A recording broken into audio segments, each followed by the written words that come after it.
Россия чествует безымянных героев. Указом президента уже второй год, 3 декабря, отмечается новая дата – День неизвестного солдата. В памяти российских и советских воинах, погибших на полях сражений, оставшихся безвестными, дата выбрана не зря.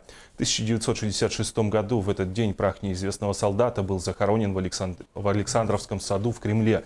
И сегодня в столичной детской школе искусств состоялся праздничный концерт с участием многих творческих коллективов. Почетными гостями на мероприятии стали ветераны Великой Отечественной войны. Поэтому я считаю, что это значимое дело, вот, что вышел, говорю, этот указ. И будем чтить тех, которые вот погибло более 20 миллионов людей.